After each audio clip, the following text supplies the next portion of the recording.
তাছাড়া হিন্দু ধর্মেও এই আল্লাহ রাসূলের কথা বলা আছে। যেমন ধরেন হিন্দু ধর্মের মূল গ্রন্থ বেদ, বেদটা 4 ভাগ: সামবেদ, অথর্ববেদ, যজুর্বেদ, ঋগ্বেদ।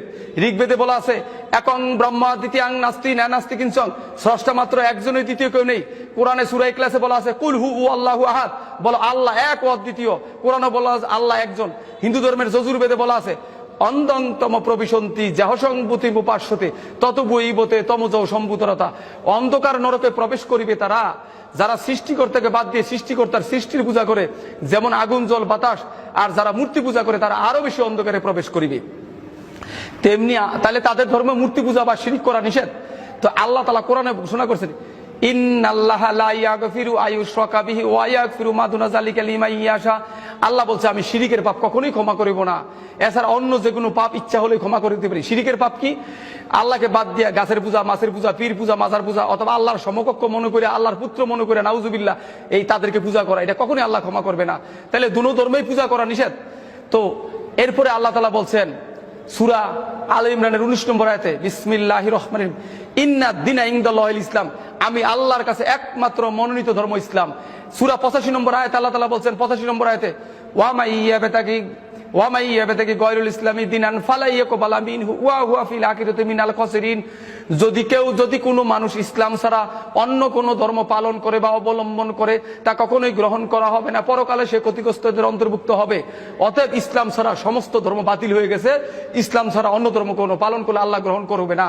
তাছাড়া হিন্দু ধর্মে কিছু মন্ত্র আছে, যেমন তাদের ধর্মে বলা আছে হতার মিন্দ্র মহাসুরিন্দ্রা অল্ল জ্যৈষ্ঠং পরমং ব্রহ্মণং অল্ল অল্লাম অল্ল রাসুল মোহাম্মদ রকং বর্ষ অল্ল অল্লাম আদলাং বুকমকন লাল লিখাতকম।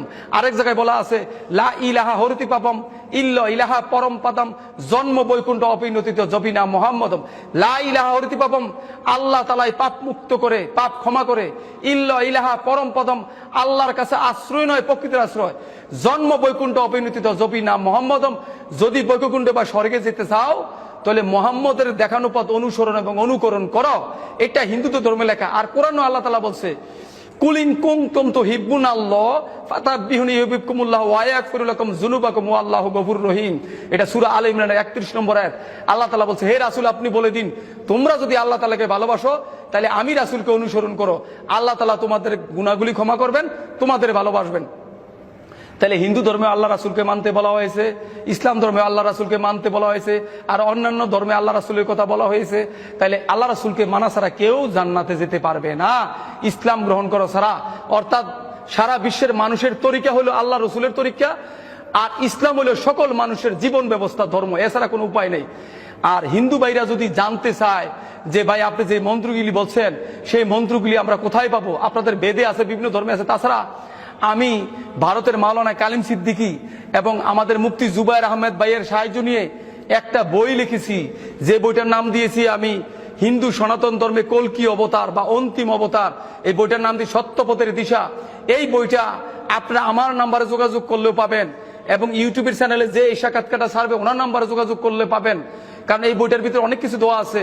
এবং আপনারা যে মূর্তি পূজা করেন সেই মূর্তি পূজার বিষয়ে আমি স্বামীবাগ ইস্কন মন্দিরে গিয়েছিলাম, ওনারা কি জবাব দিয়েছে সেটার উত্তর আমি দিয়েছি, ওনারা আমাকে সঠিক উত্তর দিতে হবে। রামকৃষ্ণ মিশনে গিয়েছিলাম। তো আপনারা এই গুরুদের উপর নির্ভর না করে আপনারা বইগুলি পড়েন, বেদ পড়েন, গীতা পড়েন, কোরআন পড়েন। কোরআন শুধু মুসলমানের জন্য না, সকল মানুষের জন্য। কোরআন বাংলায় দেওয়া আছে, আপনারা কোরআন পড়েন, আপনাদের জ্ঞান খুলে যাবে। আপনারা সত্যপথ যাচাইয়ের জন্য কোরআন পড়েন।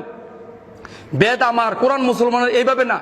বেদটাও আমার না, কোরআনও আমার না, বেদও আমার, কোরআনও আবার, এভাবে পড়েন। আল্লাহ তাআলার কাছে সাহায্য চান যে আমি সঠিক পথ পেতে চাই, আল্লাহ তাআলা আপনাকে সঠিক পথ দেখাবেন। আর এই বইটা আপনারা কিনে পড়ার চেষ্টা করবেন, অথবা আমাকে ফোন দিতে পারেন।